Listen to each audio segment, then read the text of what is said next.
Okay, it's time for our Intervallo 3 5.5. So this is, what was that? A Miracle in District 20. So there's a Korean movie called The Miracle in Cell Number 7. I haven't watched it, but a lot of people say that it's really good. It's about a girl who grew up to be a lawyer to defend her dad, who was wrongfully accused and thrown into prison. So yeah, just some things that I remembered about this title. But of course this is going to be different, so let's find out. Okay. 5.51 Tedium.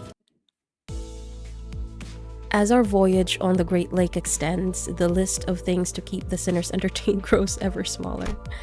In a way, it sounds like a serious problem, but guys, anybody got any fun? Stories to tell? No, for the 30th time, I suppose. Repeating the exact same phrase that many times is a talent, if it could even be called that. If you're having trouble recalling what you said moments ago.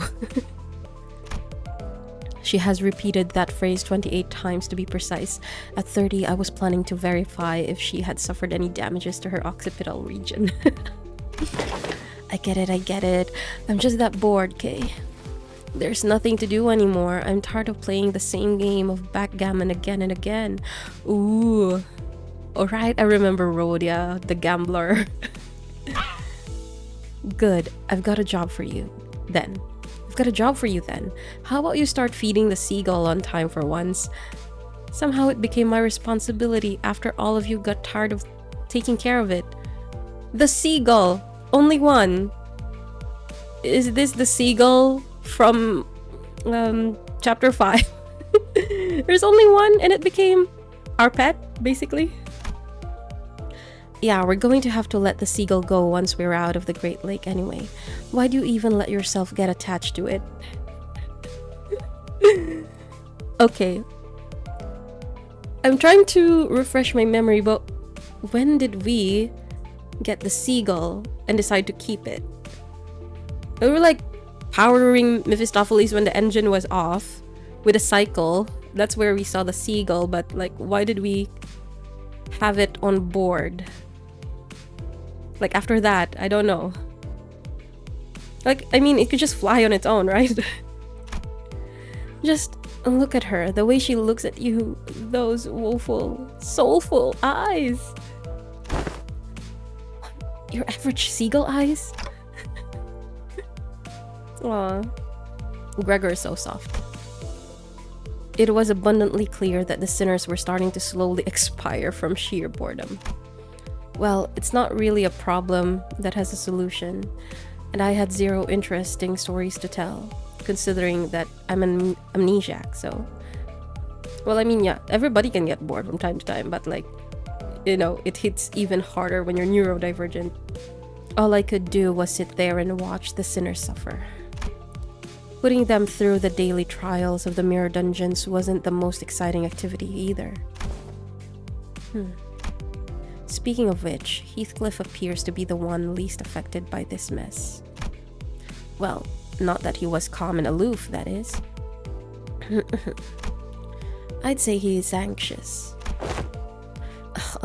Oi, Virgilius. Straight to...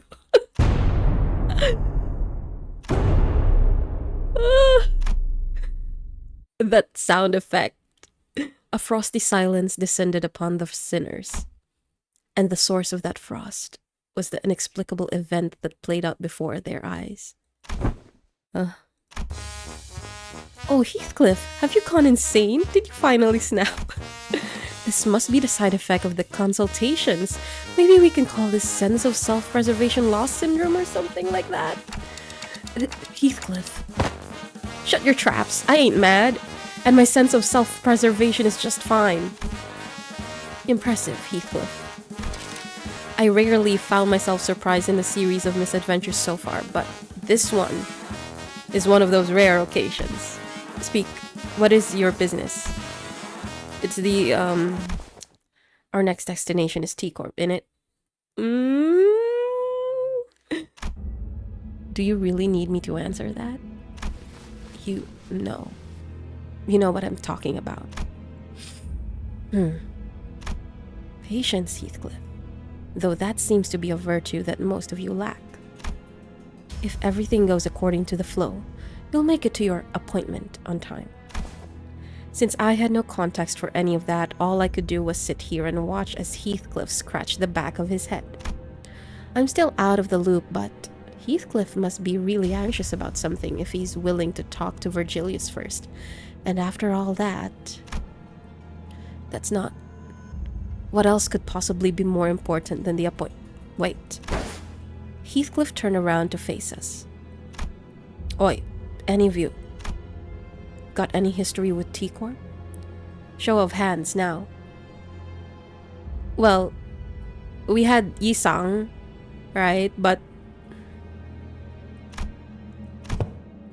I have, in a way. I resided in that place once. Right, but we already did you, didn't we? Oh, so it's like, if we go to T-Corp, is it me or is it another sinner? But probably it's just him.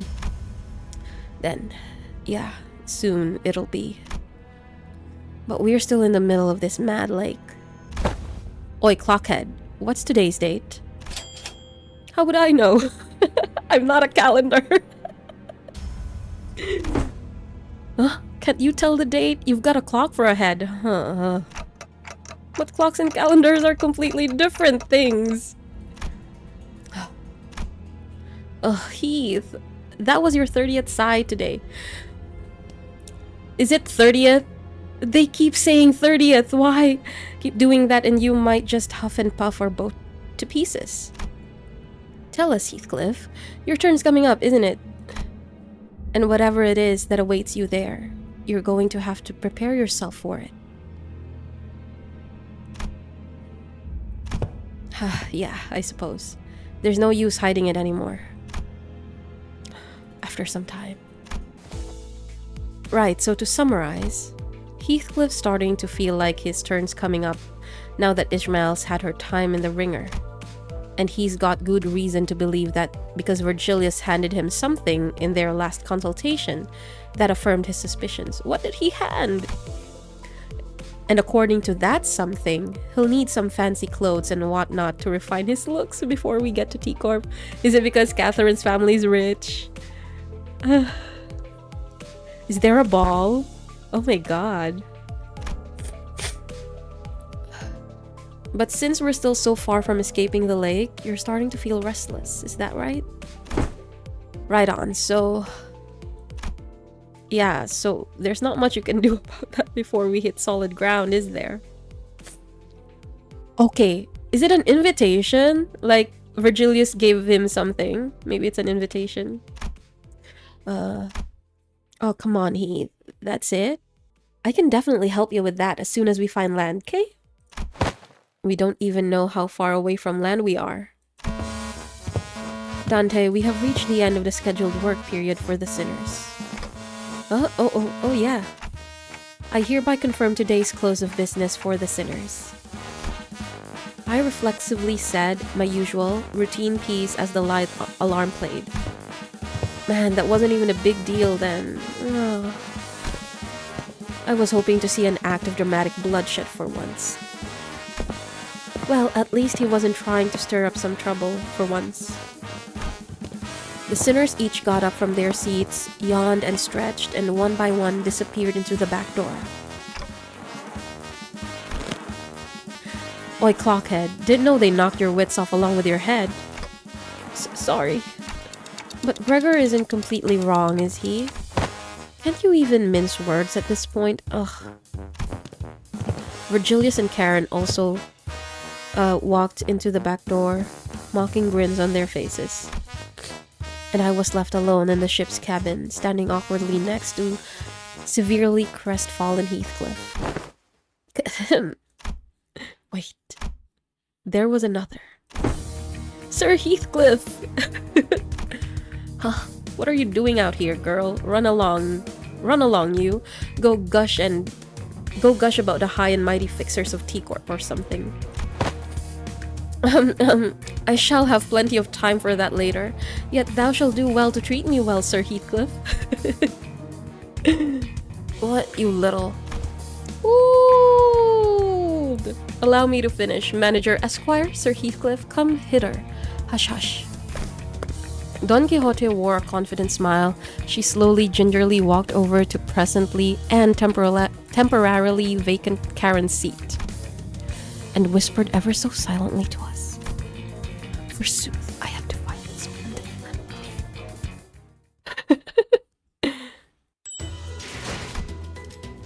5.52 A tempting offer. So what is this splendid plan of yours? I don't think there were words in this world expressive enough to describe that look on Heathcliff's face. It was certain that he had very scant expectations for Don Quixote and her plans, but there was a sliver of hope in his face that maybe, just maybe, Don Quixote might rise to the occasion for once. It wasn't clear whether Heathcliff's internal struggle mattered much to Don Quixote. However, she began excitedly describing her plan.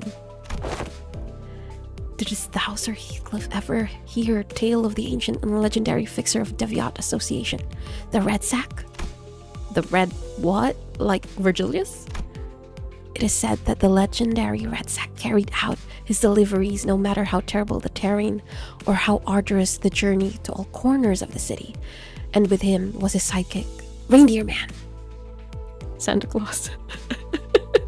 The legendary sack. Oh. Forsooth, these magnificents had given way to gratuitous gifts for children of the city that he deemed to be kind. Naughty or nice? 'Tis but common knowledge, Sir Heathcliff. He appeared on the front cover of Fixers Monthly every winter. Don Quixote asked, sounding genuinely shocked to learn that Heathcliff did not know of this Red Sack.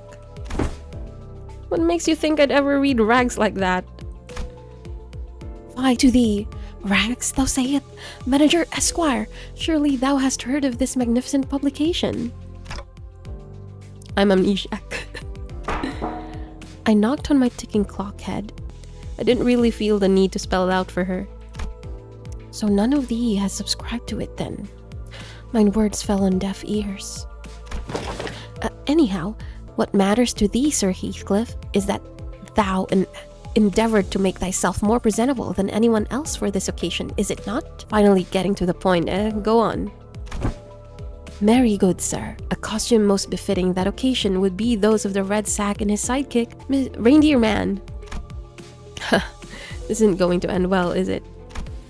What, like those ridiculous fixers del Atardisser Ardy whatever? 'Tis not ridiculous. Thou hast not even deigned to indulge mine only wish that we could cosplay fixers del Atardisser Ardiente together. Thou hast not even given it a chance. Indeed, speak not on a matter thou know not about. You don't know anything about this, shut your mouth. With all that talk of a splendid plan, I thought you were actually going somewhere. But it all comes around to that fixer nonsense again, eh? Don't even have the energy to beat the sense into you. I'll get to it later. 5 honest hits to the noggin should do it. When the sliver of hope on Heathcliff's face was beginning to rapidly fade. Prithee, share thy thoughts of the fixers that we have laid our eyes upon thus far. What? Embarrassing, were they? Remember, were they not fancy and impeccably dressed? Close not thy eyes and heart, speak. Absolutely embarrassing, sods, yeah. That spandex bloke from K-Corp looked like he leaped right out of a circus. Nay, Lord Siegfried was not embarrassing. I say that his outfit was rather dashing, wouldn't you agree? Allow me to explain to thee the materials of its fabric, so that thy understanding... Excuse me. Hither, Sir Heathcliff. I am yet unfinished. He's walking away. Why is the girl so hyper today? Well, Lord Siegfried is a special outlier, mayhaps, but dost thou not agree that most fixers are all rather well dressed and wore honor upon their sleeves? Honor upon their what? I don't know about that, but I suppose they were quite posh. Exactly. Follow the eye, and thou shalt see thyself dressed as impeccably and impressively as the fixers are. Is that right? Sod it. I know shite all about clothes or making myself look fancy. Right, so let's say I go along with your plan. Where are we going to get them clothes? Honestly, everyone was right. Where are we even going to pick up clothes in the middle of the lake? Aha! Yet I have thought of that as well. Recall the events of yesterday, the sirens that echoed across this bus. Dost thou remember? Now that I think about it, there was a siren yesterday. It went off not long before I announced the close of business for the day. But Faust said that backdoor volatility wasn't anything for us to worry about. Yet I was curious, how indeed doth Faust determine which volatility is useful and which is not? Thus, as all were crowded by the back door, preoccupied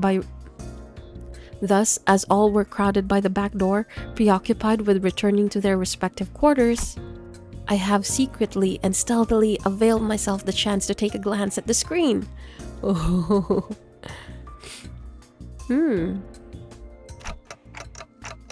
So you took a peep at the screen? You know how to read those complex symbols? Nay, I myself had little hope of recognizing them. Yet, when I looked into them, I could have very easily tell what the particular symbols on that device indicated. So, look, there's Santa over here. Forsooth, 'twere symbols of the red sack and the reindeer man, and next to them was a symbol indicating posh outfits. No, it can't be that simple. Yeah, no, it can't be that simple. I agreed with Heathcliff. However, Don Quixote remained enthusiastic as ever, as though she was already expecting him to say that. Dost thou know? Every so often, certain symbols appear on the numerous doors past the back door. Huh? Every respite, every passing glance, I made sure to watch them carefully. Did she somehow take notes of those? And 'twas yesterday when, in the corridor, I spied myself the exact door with the exact same symbol that I witnessed on the screen. Don Quixote, you didn't. 'Tis my nature as an adventurer manager esquire, mine inability to quell the burning adventurous spirit. I prostrate before thee. Know that I have taken the sneakiest of peeks. Mary, 'twas not too foolhardy. I have only taken a small peek. And if I told thee that what I witnessed from within, that all my deductions and predictions have been proven true, could thee find within thyself compassion to spare mine soul? You absolute muppet. Why in the bloody hell would you keep doing what everyone tells you not to? Right, Heathcliff. I just don't understand why some people keep doing things that everyone tells them not to.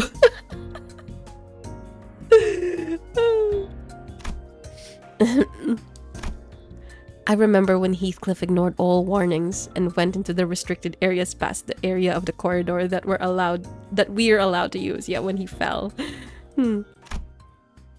We almost lost Heathcliff that day. It was a tad different this time, however. Back then, Heathcliff had no idea what was beyond that door. And this time, we do. Are you suggesting that we call everyone over to explore that place? Nay, the three of us will be more than sufficient to handle this task. All tales begin with a party of three, indeed. You're just scared of the consultation, aren't you? I have nary a clue as to what you may have been referring to.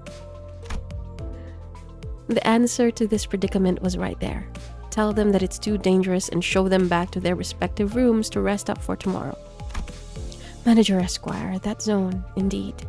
It appeared to be a place most peaceful to mine eyes. Aww. 'Tis a simple task, is it not? All that we seek to do is enter there and avail ourselves of a few set of clothes for Heathcliff. It was obvious that Don Quixote wasn't helping Heathcliff out of the pure kindness of her heart. Maybe she hungered for an adventure, or maybe she thought she might be able to do that cosplay of the fixers she so admired. But if we can find Heathcliff some nice clothes to put his heart at ease, then... Ishmael, maybe I can do something about this before things get out of control, like it did the last time when I just let a sinner's anxiety stew away and exacerbate. Fine, but we're turning around at the first sign of danger. Seriously? Come on, you were willing to do it if it meant that you could pick up some clothes. Well, I suppose we'll be okay as long as Clockhead's with us. Remember when he stole when he stole the coupon, the hair salon coupon? Now I think that, you know, I don't know, if he still has it, he could actually use it to beautify himself, like get a new hairdo or something. Well said. Then let us reconvene tonight before Manager Esquire's quarters. We shall knock in the following rhythm. Knock, knock, knock, knock. Then thou shalt whisper a secret code, to which then I shall just go get some sleep. I really hope this won't be a waste of time. We agreed on a precise time before returning to our respective rooms. Whoa.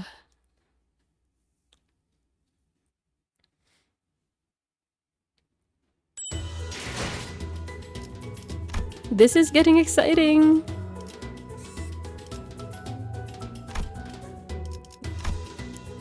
Unexpected journey. Why can I not deploy? Oh, only two. Oh, just them. Oh, hold on. Can I choose? Okay. Oh, the current average level of your deployed identities is lower than the recommended level. Okay, let's try. A dark, silent night. All are sound asleep. Thus we assemble. This better be worth the trouble. It will be worth every trouble, of course. Now come hither. We quietly and sneakily followed Don Quixote, taking care not to make a noise.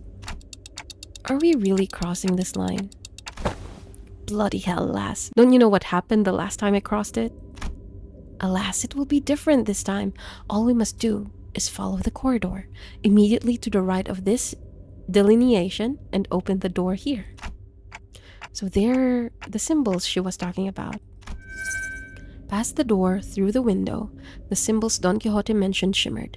Symbols that seemed to indicate a sack, a wrapped present, and what appeared to represent fancy clothes. So they're the red sack and the reindeer man symbols. Precisely. Right. I suppose you're the expert with these things. I'm going in. Hold on. Before I even had a chance to stop him, Heathcliff barged into the door. And we found ourselves almost getting dragged in by his sheer fervor. Oh-ho. Wait, is this a conveyor belt? With all the presents? Do we have Santa's factory inside the ship bus boat? We found ourselves in a rather sizable room. But hold on. Remember the spin-off comic? Virgilius was giving gifts to kids, right? I've never read it, but people were talking about that like during the early months of Limbus Company, like Virgilius giving gifts to orphanage. So is this his? Is he the red sack? Red eyes? Oh, red gaze? Is Karen the reindeer man? This place was decorated with numerous Christmas-themed ornaments. Warm, cozy lighting reflected off the wooden flooring, and a maze of conveyor belts were installed all over the place. This place is a factory? Quite. And what are those things? Those little children like elves? Hark, it is I, Don Quixote. What the hell is she doing? The little figures Heathcliff indicated didn't exactly look like children. They all froze for a moment before turning around in our direction. They weren't humans, that's for sure. Give me but a moment. I have already parlayed with these fellows. What happened to the sneakiest of peaks? Oi, clockhead. Something's coming this way. Oh. A small, but larger than others around it, figure scurried over and stood before us. The squeaky steps, though. Ah, Lady Don Quixote, you finally graced us with your presence once again. Gnome. And just as you did before, poof, appearing from the most unexpected places once again. Nope. Who's this, Don Quixote? The one who shall grant us the wonderful gifts indeed. He rubbed his hands, or what I assume to be his hands, together, looked up at us, and started. Pleased to make your acquaintance, you must be Lady Don Quixote's friend, My name is Dodoru. I am a gnome who works at this factory gnome. And of course, I make gifts here. A gnome? Indeed, a gnome. Was that supposed to be obvious? What are gnomes anyway? So they're not humans, right? Yes, these fellows are not humans. They're gnomes. Yes, of course. Not human gnomes. Didn't think non-humans were allowed in the city. They're not abnormalities or distortions either. They're something else. The city. I knew it. Well, why does it matter if they're not humans? What truly matters is the heart with which they commit themselves to work, that is. Of course. You're absolutely right, m'lady. Didn't that Dodoru gnome say something weird about the city just now? So that wasn't just me, huh? Hello! This Dodoru cut in on our conversation. Do the friends of Lady Don Quixote wish for any present homes? Say, we have some fancy clothes and powerful weapon homes. Or delicious cookie homes. Fancy clothes. So you really have them. Looks like we've got a winner home. Well. Then please, this way. The gnome... The squeaky! So cute! The gnome said something about introducing us to the reception hall and led us to a certain room in his scurrying gait. This seems more like a storage space than a reception hall. Oh ho, behold, there is a warm fireplace and a table in this cozy place. What more could they possibly ask for? And we have some delicious refreshments ready for you as well. Please wait a moment, and I'll be right back with the gifts you want. The gnome bowed, opened the door, and scuttled out of the room. Are reception halls usually this barren? I've never been in one before, so I had no idea if this was what they were supposed to look like. I had to ask. Especially because it was starting to get pretty obvious, even with my rather limited experience, that there was something off about this whole situation. I have once heard the rumor that this kind of decor has been catching on in recent years. Yeah, I've heard that too. Apparently it's popular for some blokes to just deliberately leave their stuff lying around in some half-finished looking buildings. Is that what is this? Still thy heart, Manager Esquire. I shall personally be responsible for this expedition and claim ourselves shiny gifts. If push comes to shove, I could nab some of these. I saw them packing some shiny, expensive-looking stuff over there. No thievery this time, Heathcliff. Has the incident with the hair coupons already left thy mind? Blimey. Fine. Heathcliff was as foul-mouthed as always, but it was evident from his relaxing expression that his anxiety was starting to ease. Maybe the fact that we're here, about to find what we're looking for, was a comforting thought. Heathcliff, is it that important that you dress well for this occasion? Oh yeah, a rather delicate but gently smoldering hearth, calm, silent air, a perfect atmosphere to bring up uncomfortable subjects for some honest heart-to-heart. Or is someone waiting for you there? Someone who you'd like to dress up for? Well, I suppose you're not completely wrong. Oh ho ho! A secret, is it? Don Quixote excitedly and loudly dragged her chair up close to Heathcliff. I have to go back as a successful man, as someone of great worth, so that they'll know that I've changed, that I'm no longer that witless brigand, Heathcliff.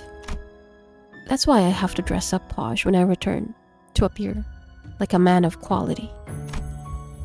Oh, had someone stroked the fire of envy in thy stomach? Is it about revenge, like Ishmael? It's literally written on his back. Revenge. Heathcliff leaned back on his chair. It creaked as he rocked gently back and forth. There was a look of deep introspection on his face, which was, if my memory serves me right, a first. Well, I suppose you could call it revenge, but what I really want to do is make her regret. Yeah, that's what it is. I'll show them. I'll trample over those bastards who thought I wasn't worth shit. So that she'll regret not choosing me. So that she will feel that regret down to the deepest reaches of her heart. I'll prove to Kathy that there was no better man for her than I. Ah! Wait, did I... Oh yeah, screenshot. Kathy. Heathcliff's eyes trembled a little as he speaks her name. He's mentioned that name before.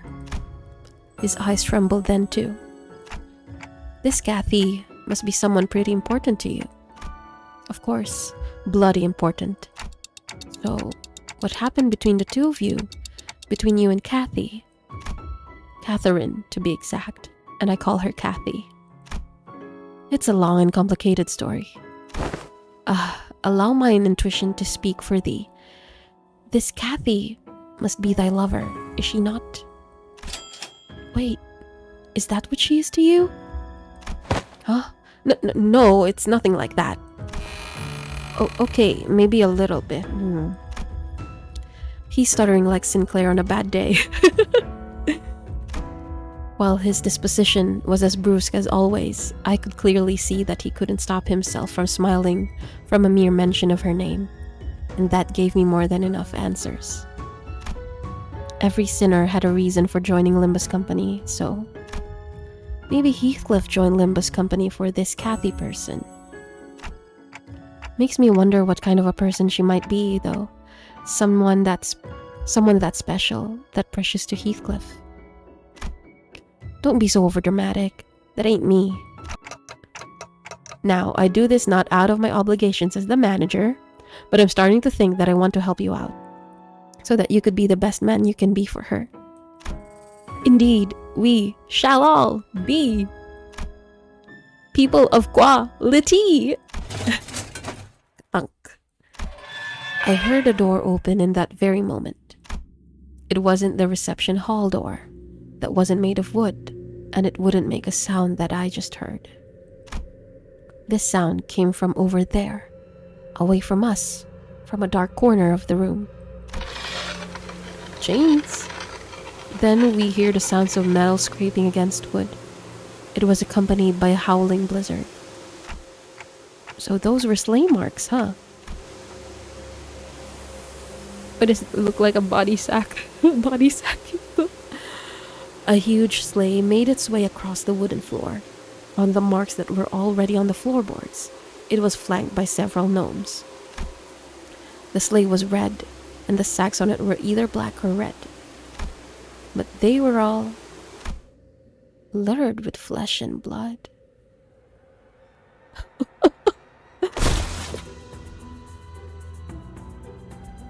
Dodoro, we got your next batch of ingredients right here. My back. Leafy gnome and shadowy gnome. Come on, friend gnome. Wait, are they doing this like Pokemon? Like, you know, the way they pronounce the last syllable of their names. Pikachu, Pikachu, Pikachu. Like, chew. No, Sadak Sai. Like, I think it's the first one. Come on, friendom. Just think about the looks on our friends' faces when they open their presentomes. All is worth it, of course. Well, worth it. Hero. The gaggle of gnomes who were talking about who were walking in our direction as they chattered and gossip froze in place upon noticing us. Quit lollygagging, Quit chit-chatting and help us, We've got a lot to process, Besides, we brought some live ones this time, I think I saw some sacks on a sleigh move. No. They were thrashing, like something was trying to escape. Is that... Grab your weapon, girl. What is the matter with thee? These fellows are but hardworking. Hello? Is there someone out there? Please help me. Get me out of here. What a joyous day, This one's fresh, No. But they're humans, Did Manager Dodoro bring in, How did he manage to bring in humans so fresh, So, all along, the factory has been... I could hear a familiar voice coming from the end of the door, or coming from the other door as Don Quixote stood there flabbergasted. Dodoro's done a blunder, That sleigh wasn't supposed to be coming here, Don't you worry, Just a little game between us gnomes. That's your excuse? Master Dodoro. Dodoro's listening, Tell me the contents of those sacks. Raw material for presents, of course, Besides, Lady Don Quixote, Dodoro's prepared those fancy clothes for you and your friends to wear, Why don't we head right out to where... What raw materials are they? Dodoro's tired of lies, humans like you. You lot. What I'd say about using the storage space, I told you this one was off limits, What are you delivering? Nothing but disappointment to our neighbor, Even now, they await gifts from our factory, Oh, my bad, And I already told the factory director to look forward to this batch, What was I thinking? This was absolutely not worth it. I know what you're thinking, Clockhead. So quit sighing and start strategizing. We've got to get out of here, yeah? Yeah, sitting here and feeling sorry for myself won't do anything. It never did. Got it. Grab your tool, Fresh, locally produced materials coming up. Alright then, let's crack on, you little shitbags. Oh, there's only 2 of them. Okay, right.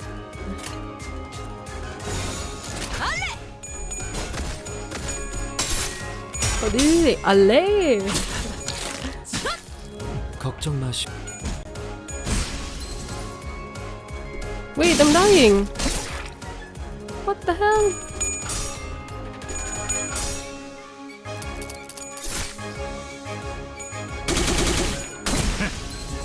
No! No! 피는 근사하지 않소. 버틀의 혀를 반자하는 모습. 좋지 않구려. Oh my god. I really need to level up. Whoa.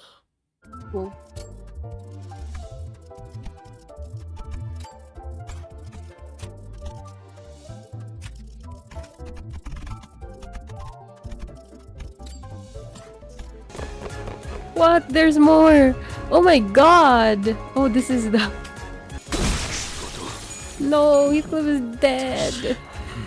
Oh my god, maybe we can do it. Go. Oh no, there's still one more. Ah.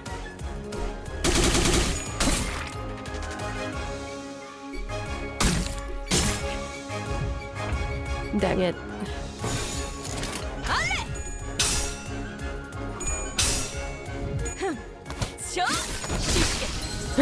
Oh my god. Don Quixote single-handedly carrying this. Song Don! Oh my god. 반복하겠는가?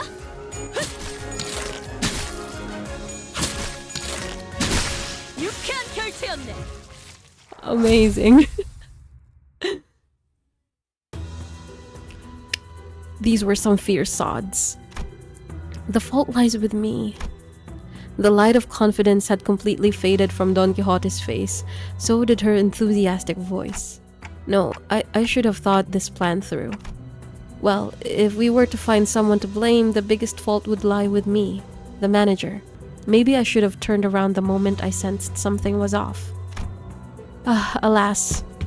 With that, Don Quixote marched toward the now abandoned sleigh. Several mutilated bodies tumbled to the ground as soon as Don Quixote undid the knot tying the sack. Damn it. I was afraid that this was what we'd find inside the sack. There were a total of 7 or so people in the sack, but they were all missing a few limbs. They were barely breathing, and some of them had already perished. I've never seen their style of clothing before. Looks like we're pretty far from where we are. I've seen similarly worn and torn clothing in the back streets, but the clothing they wore was made of materials and styles I had not seen before. The back door must have sent us pretty far. Faust did tell me that each district within the city had different cultures and such, so doesn't really matter, does it? They'll all die soon, and it's not like you can turn the clock for them. Let's just get back to the bus. Nay, here, this person here is intact. Heart, get a hold of thyself. Art thou the one who requested our help earlier? Ugh, they look like the ones that Yisang used to wear. Like when he was in the group. Who are you? Your clothes are all weird looking. I guess you're not from the village? The child was dressed in torn and faded clothing. From the way she looked at us, I could tell that she found us rather fascinating. Okay. She soon woke up from her momentary shock. Anyways, thank you for saving me. My name's Crayon. Crayon color. Clockwork teeth? The kid pointed at me and backed away in terror. Clockwork teeth. The hell are you talking about? That's Clockhead. My name's Dante. Clockhead. But I heard the clockwork teeth look like clocks. I guess I also heard that they don't show up this high. I've never seen a monster like that before though. We're a monster now. Aha, but they are not a monster. This is none other than our very own Manager Esquire. Thanks for the intro, I guess. But I can't hear anything but the tick-tocking of the clock. Well, Manager Esquire has their reasons. Art thou unharmed? Yeah. Looks like the other people who were dragged here with me weren't so lucky, though.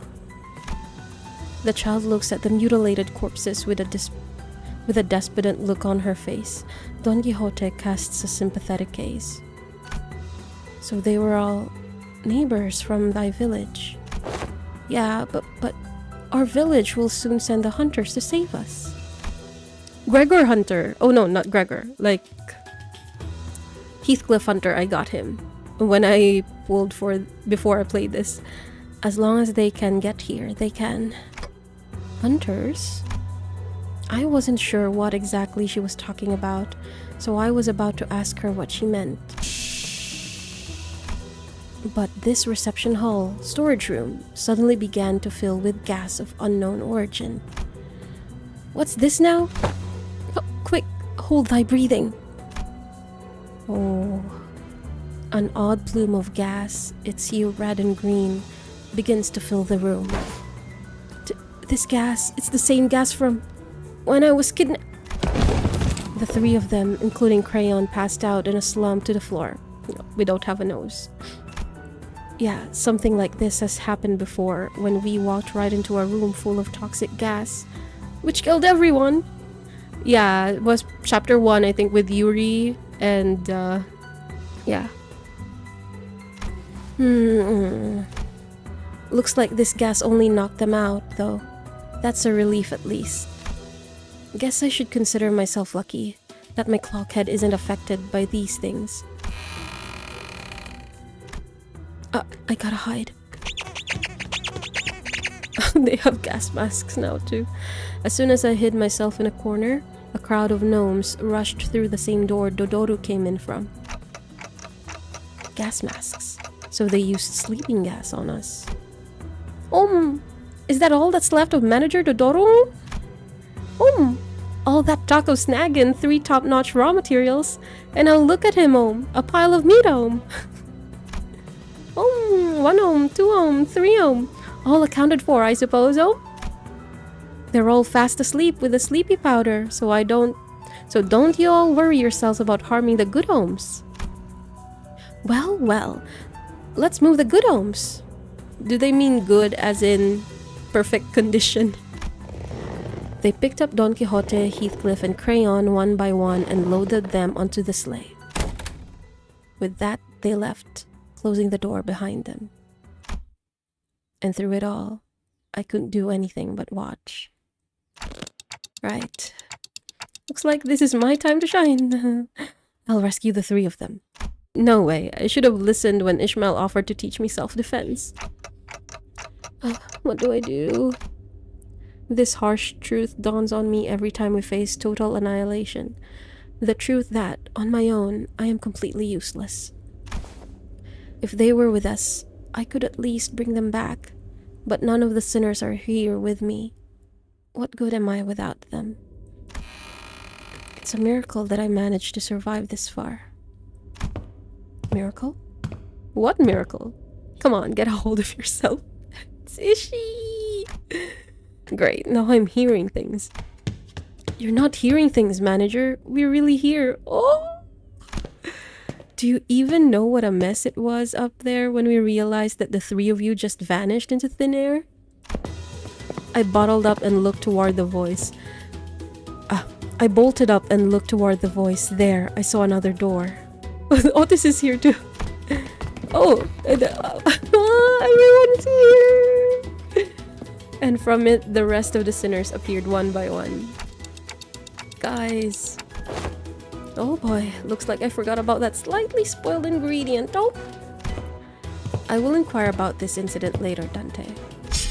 For now, command us in battle. Like, I imagine that swing was she was like walking a bit and then swing. Okay, 5.5. 5. A touching reunion. Thanks everyone. How did you find me? We entered via the back door. Your signals were no longer detected from within the bus premises. Then every sinner was immediately summoned from their respective rooms for the search. And so soon after our break started, Dante, let's try not to do anything like this again. Even if you are the executive manager, rogue behavior such as this poses too great a risk. Please be wary of that. I'm sorry. So how did you guys find us? I have deduced it. As of late, Heathcliff was in a constant state of uneasiness.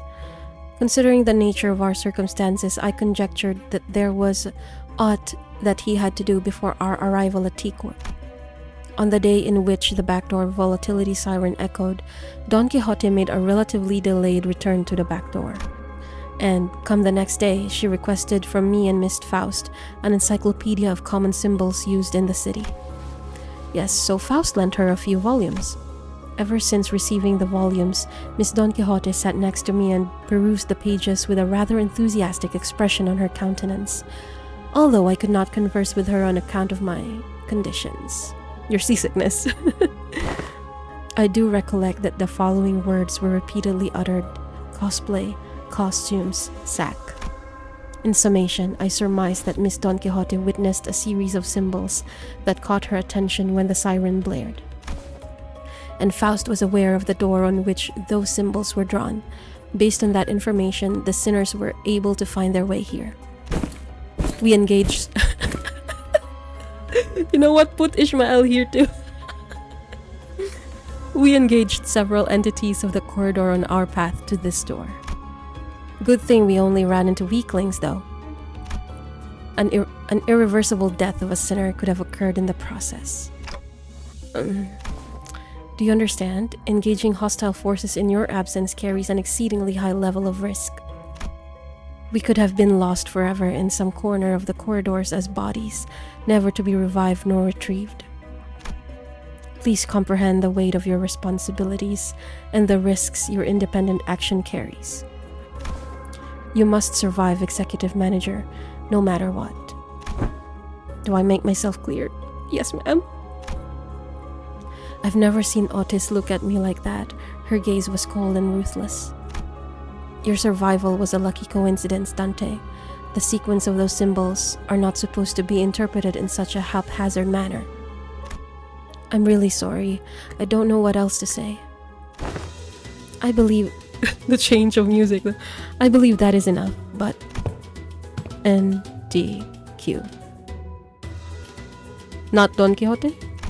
Yeah, Don Quixote. Heathcliff. Where did the pair run off to? Oh, that's... I told them exactly as the events transpired. Seriously, how'd you three even manage to survive this far? Alright, Manager Bud. I'm sure you've heard enough from the others, so I won't say more. But where exactly are we? Hey, which district is this? This cold. We must be somewhere in one of the northern districts of the city, or... We are not in the city. Outskirts. What do you mean? I mean that we are not in the city. Those intelligent organisms called gnomes are part of a species surviving in the outskirts. Commonly known as monsters of the outskirts. Ugh, monsters again. After all that we faced at the lake. They weren't exactly like whales, though. We could communicate with the gnomes. They were just like people, except smaller. So we are in a completely different region of the outskirts. I would have liked to explore the area if the circumstances permitted. Look, this structure seems to have been custom built for the gnomes, considering how small everything is here. If this is the outskirts, we can go back, right? As long as the door we entered through remains open, yes. It is open, for now. What if it closes? Then an unexpected journey begins. We will have to trek the distance from the outskirts back to the city, which will be a significant endeavor in both time and effort. I wonder though, if we were outside, would they allow us back in is the question. Isn't that a bit danger? Where's this sound coming from, Om? Huh? I struck gold, Om!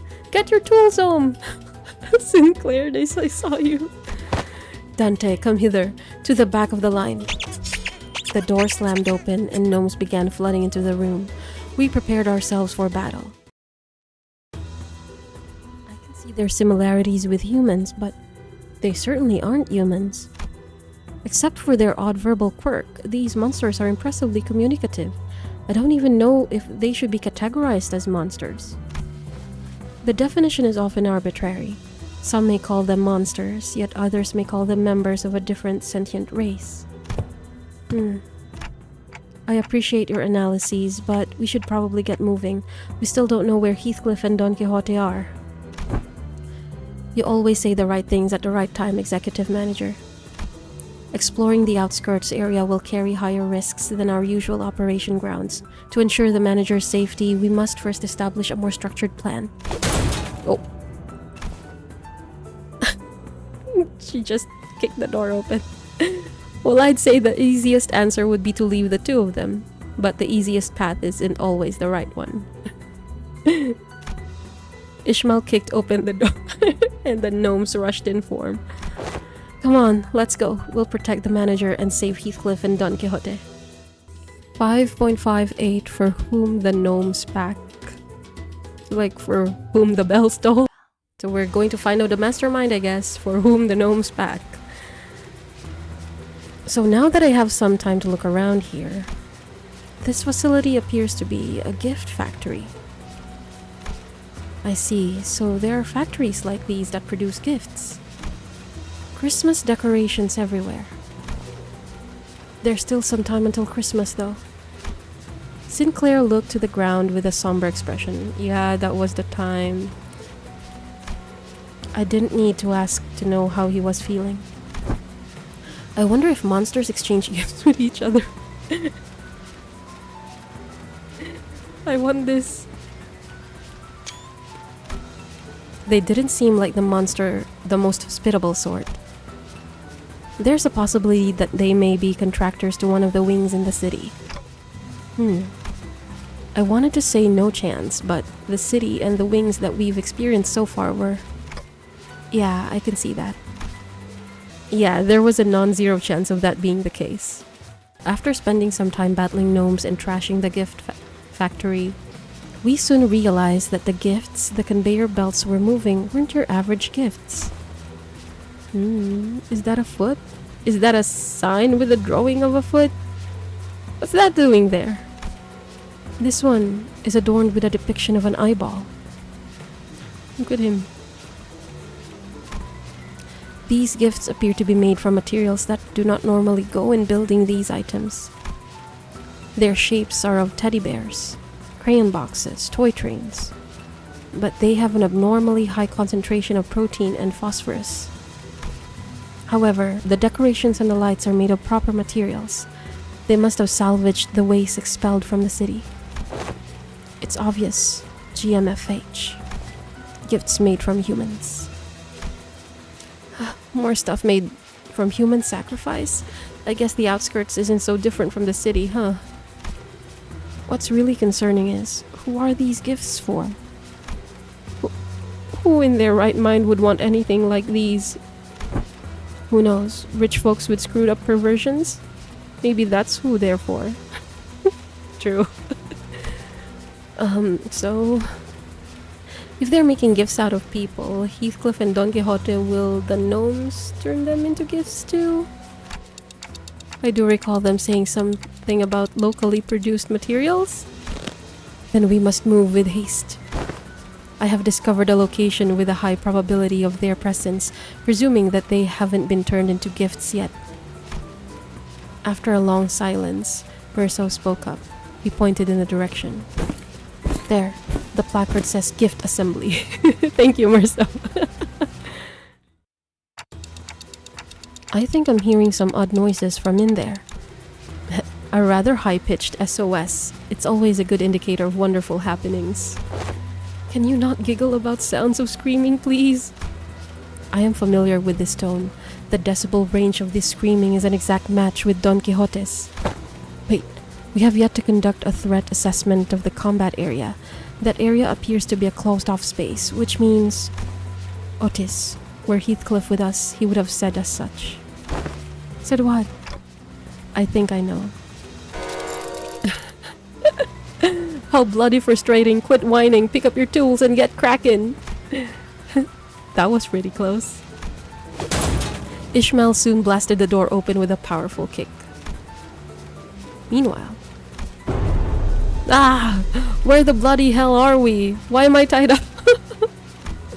Look at them. I regretful say to thee that we are quite screwed. Forsooth, we are fated to become toys in that hydraulic press. It appears that, when the time cometh, I shall be turned into a roly-poly toy myself, that riseth with every fall again. Oi, shut your trap and do something. We've got to get out of these binds. Sir Heathcliff, I apologize profusely. 'Tis true that there was the tiniest bit of selfishness within me that I wished to procure the red sack cosplay set for myself, however. It was no lie that I wished to find thee an impeccable outfit. You little shit. I knew that this was going to happen. Once I'm out of these binds, I'll... At least thou shalt become an elaborate pocket watch. Pocket watch, fancy.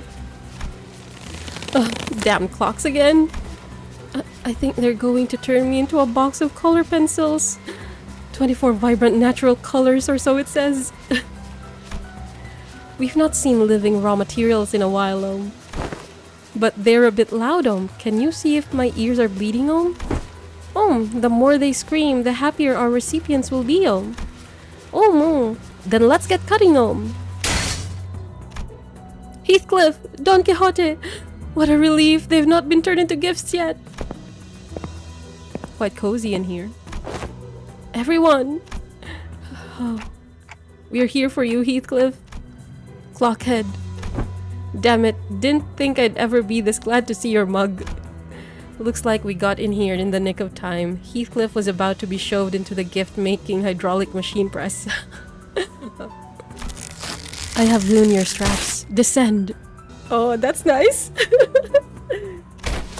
Look, I'm not the type to wear my heart on my sleeve, but after you lot saved me from getting turned into a pocket watch, I have to say it. That... You absolute idiots! You two had one job, to remain by the executive manager's side, yet you let yourselves be captured like this. You know what? Forget it. Right, get a hold of yourself, you two. Manager, what now?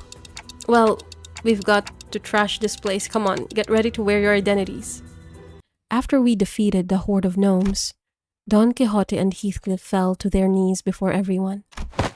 I also knelt down, feeling like I should be down there with them, but Otis tightly pulled me into the side.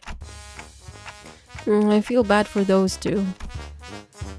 I am ready. Commence, Lady Otis. You absolute buffoons. How did you ever think that this was going to turn out okay? Are you even aware of the risks Executive Manager took to get here? How worried they were about you two? Well, actually, Clockhead was in on it from the start. Silence! Do not refer to the Executive Manager with such derogatory language, insolent fool. "'Twas mine fault, 'twas mine fault." My mother used to scold me like this in my youth. Aww. Otis did not seem to slow down at all with her stern scoldings. And the pair fell completely silent, their heads hung low. I decided to wander away from this scene. This guilty conscience was too much for me to bear. Is Crayon doing okay?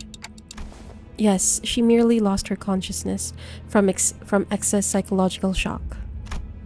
How did you find yourself at a place such as this? You are a human, right? And we're really in the outskirts? Crayon initially appeared somewhat taken aback from the deluge of questions, but she soon began to open up.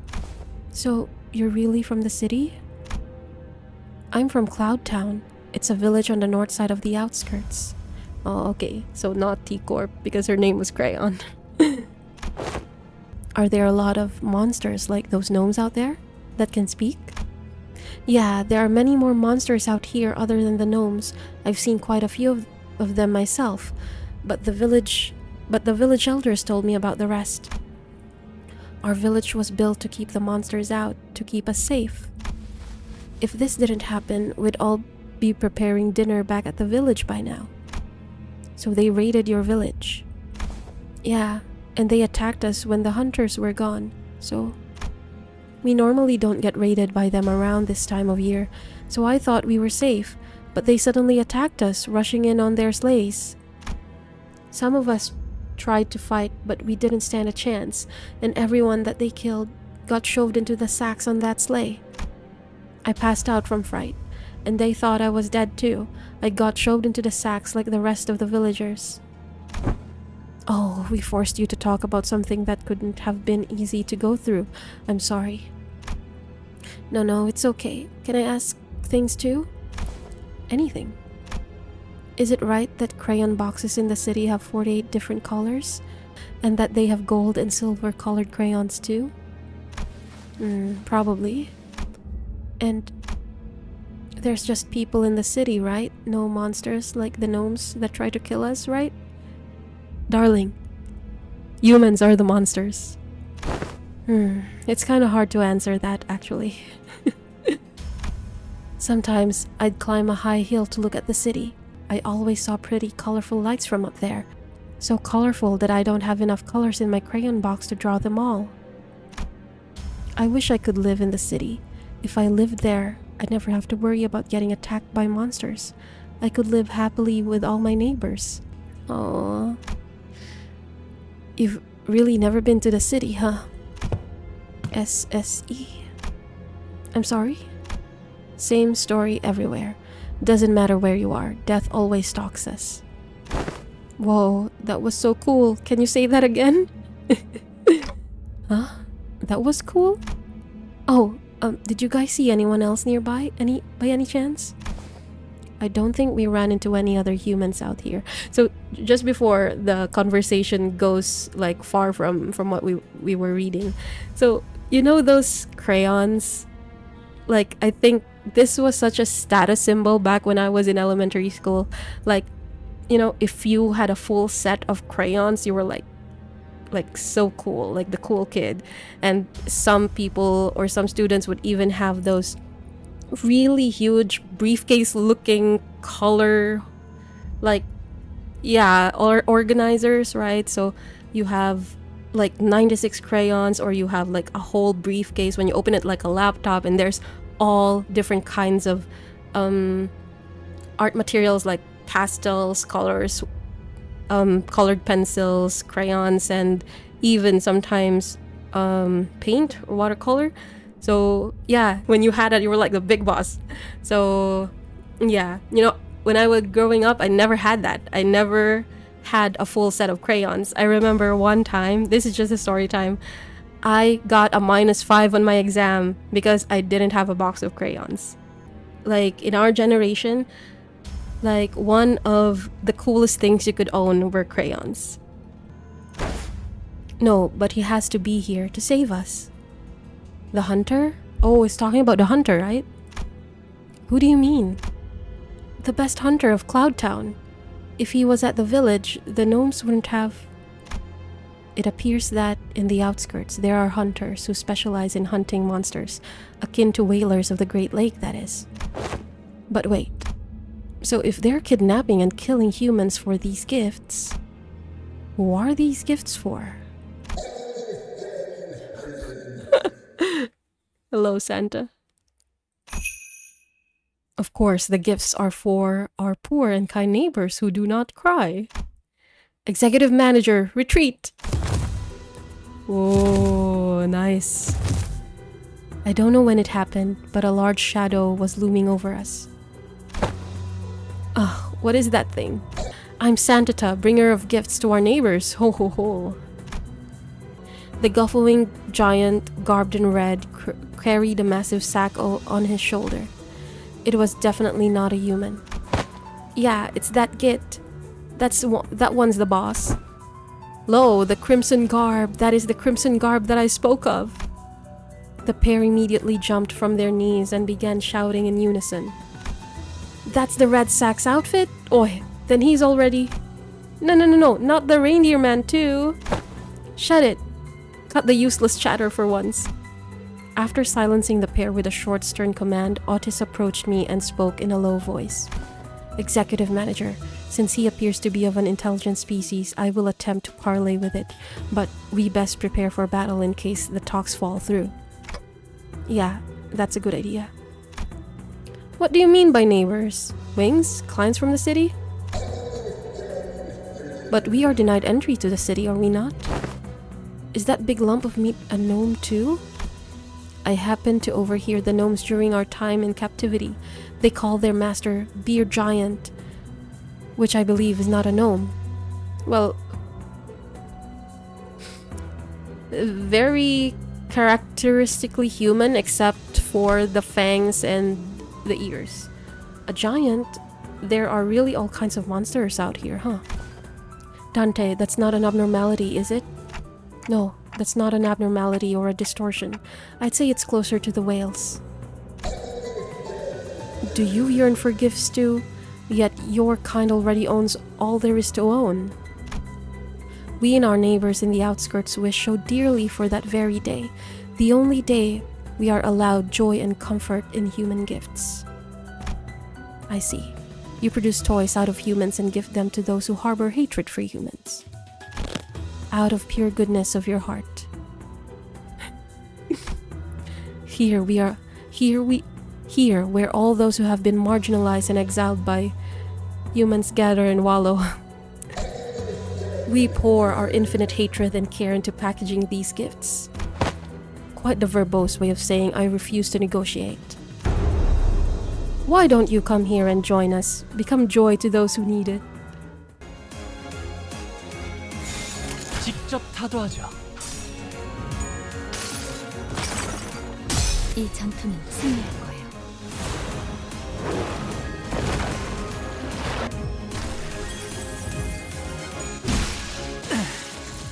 편하게 가자고요. Humans, I'll separate the flesh from your bones. Santata's gut suddenly began to expand. All of you, hold your breaths. Oh, is this the hunter? Suddenly, a large figure leaped out in the dark and slammed what looked like a stake into the Santata's gut. Okay, I don't know how to read those things. Some sinners dropped to the floor while the others gagged profusely. Clearly, this was a rather painful experience for all. This gas does not appear to be toxic. However, its scent seems to inspire an extreme level of discomfort in people. Oh, so you've defeated a northern giant, yet you don't seem to know the proper procedure for what to do afterward. Are you hunters from the city? Proper procedure? Immediately before death, a northern giant's body fills with noxious gas before exploding in a rain of acid. Explained as he approached us. You have to puncture a hole in its gut to let out the gas before its internal organs condense into an acidic fluid. Allowing it to cause a chain reaction could implicate things. The stench won't come off. Who's that now? Mr. Domino! Crayon, who'd been holding her breath with her fingers over her nostrils, ran up to the large man and hugged him. At least you're safe, Crayon. That's good. Ugh. After stumbling for a moment due to the stench, most likely, Otis briefly gasped for air before approaching Domino. Hey you, identify yourself. Name's Domino. I'm a monster hunter from Cloud Town. I don't suppose I can call it a town anymore now that it's just me and Crayon that's left. Relax, I wouldn't even think of hurting any of you. So you're the hunter that the girl mentioned. Otis relaxed upon Domino's confirmation. She leaned on a wall and looked to the floor in relief. Normally, around this time of year, these monsters would have gone further north to a different village. So I was on an expedition to help them out. Looks like they decided to switch things up this time around. When I returned, they'd already finished their raid on our village and left. Damn it, they used to be predictable, attacking only right before Christmas. Do these tragedies happen often? Though I can't speak for the city, I can say that this is a common occurrence in the outskirts. It's a hellish place to live, if you can even call it living. Survival alone is a miracle out there. Are there a lot more places out here like this? Like this mockery of a gift factory? No, can't say I've seen a factory like this anywhere else, but I can tell you one thing. Compared to some worse things that could have happened, this tragedy was nothing. That's the natural order of things in the outskirts. I do wonder sometimes, if we were in the city, no matter how bad it gets in there, it must be better than living this hell. It was no easy contemplation to answer.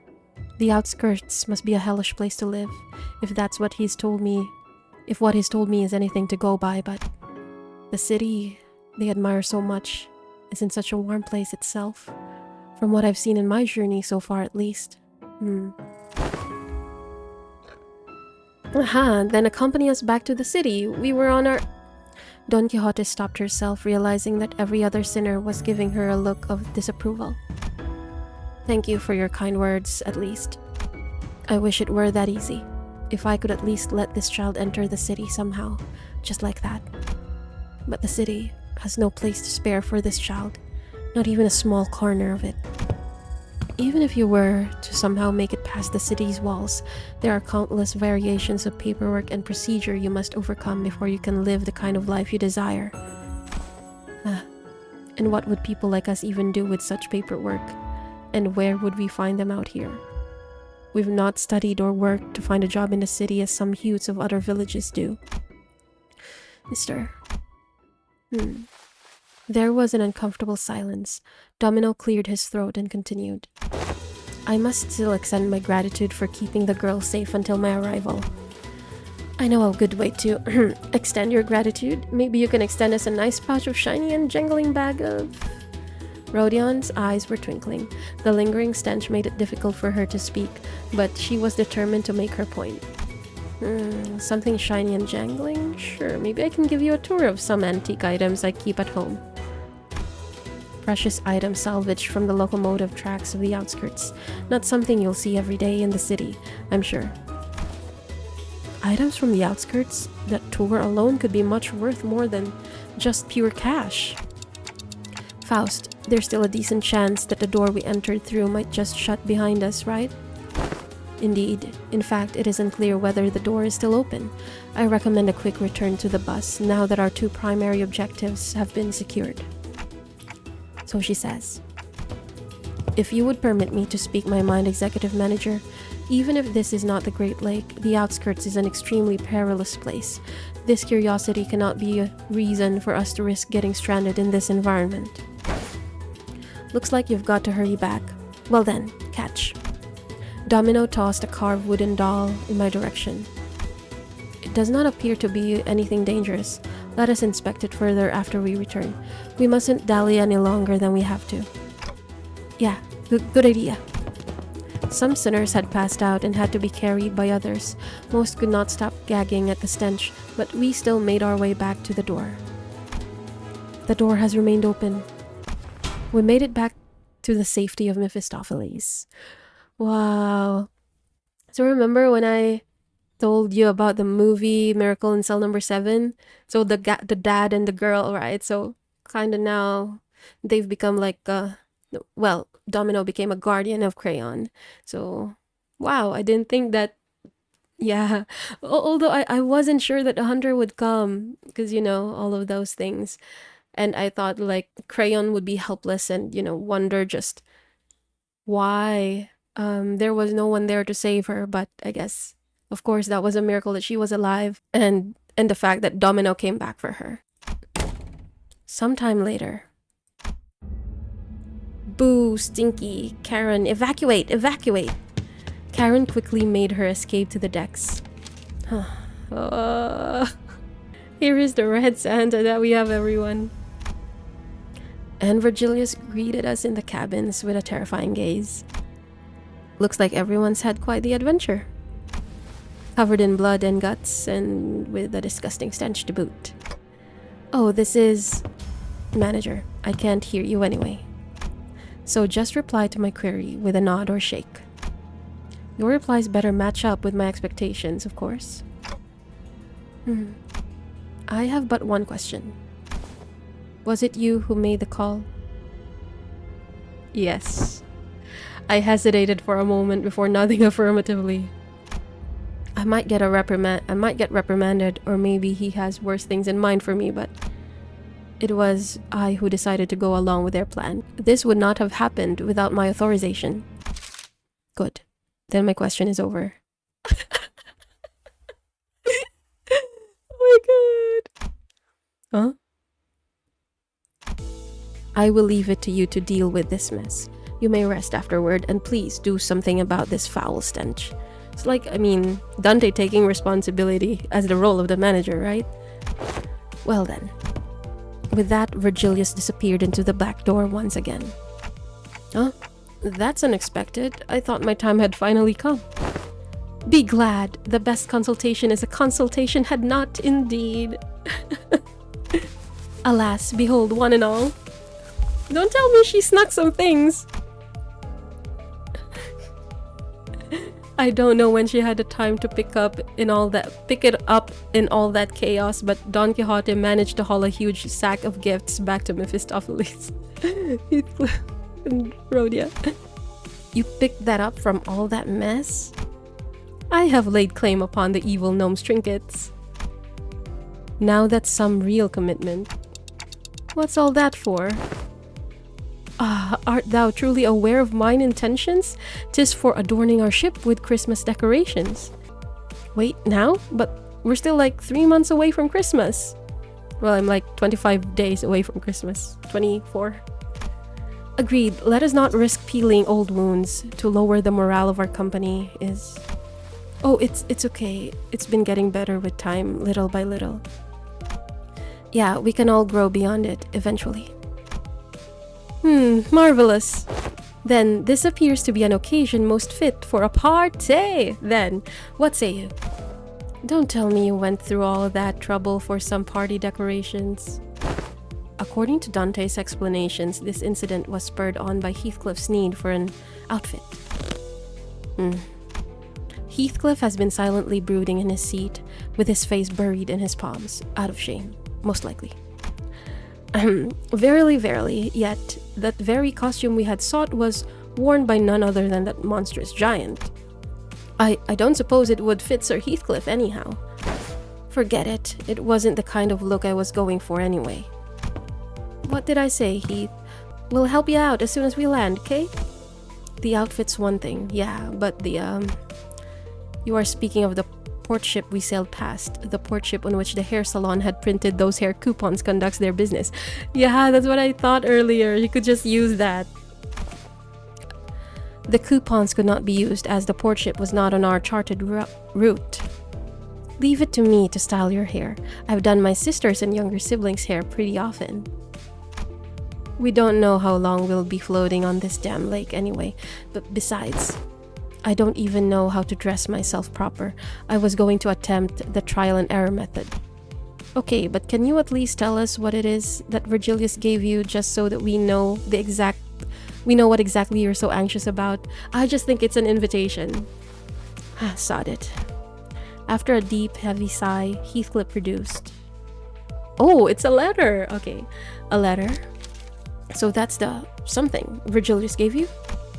Oh, I remember. My family used this envelope before. It's made from really expensive paper, made only in limited quantities at a time. It's quite a luxurious envelope. Can we read it, Heath?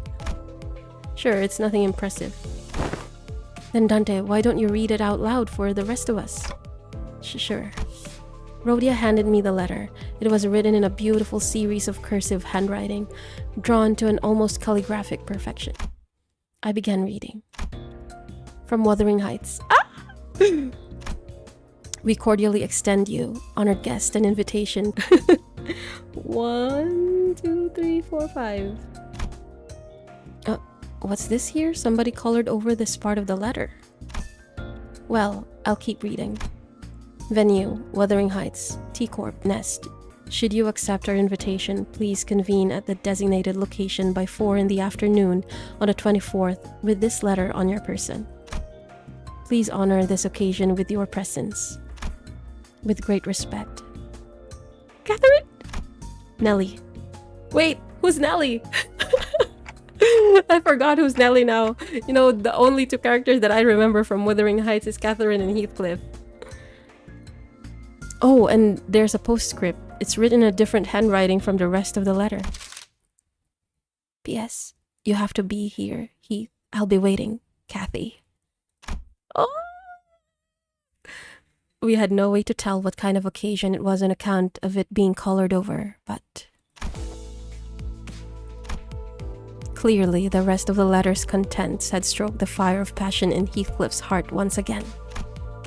So, it was 5 strokes, right? P-A-R-T-Y.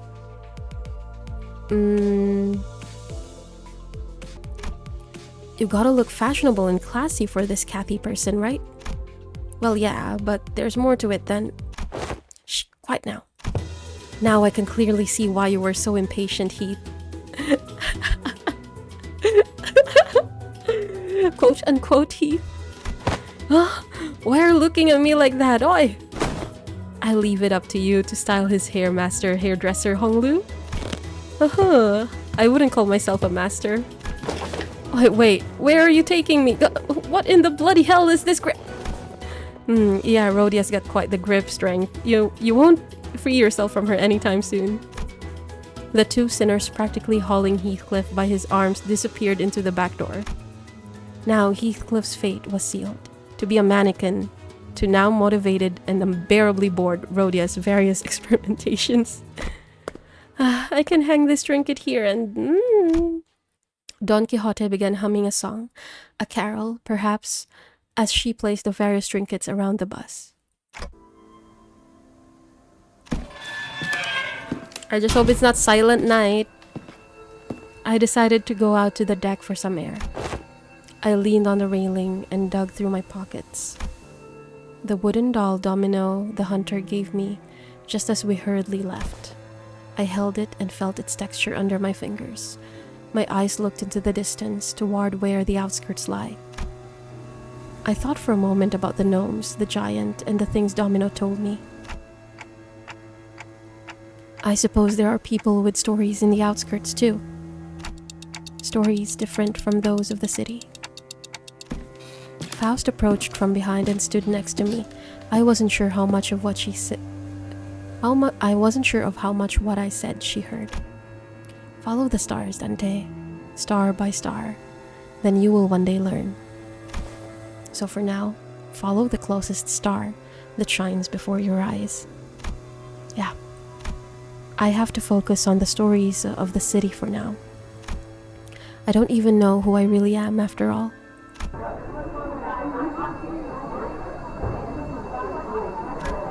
Joyous laughter and frustrated howls echoed out of the cabins. They must have finished dressing up Heathcliff. Are we gonna see? Why don't we go take a look at how Heathcliff is doing, Faust? You make a rather tempting offer, Dante. The added color to the bus interior warmed my heart a little. No, they don't show us! Where did we not clear something? Like, it's over here, I guess. I have to redo that. Okay. Alright, wow. I had fun. I had so much fun with this, guys. Like, it's been a year since I actually sat down and finished it in what? 1 or 2 sittings. It just gives me so much more motivation to continue now. This was pretty fun. You know, it was a lot easier than the previous intervalos, I think, especially the Santa one. I think because of that, I find it easier to reintegrate myself again into the story. So yeah, I'm really looking forward to Wuthering Heights. One thing about Wuthering Heights is that I've read it a long time ago, so my memory is so bad and I don't remember any of it, like clearly any of it. Yeah, and I don't know what kind of party we'll be seeing, but yeah, we're invited, so let's go.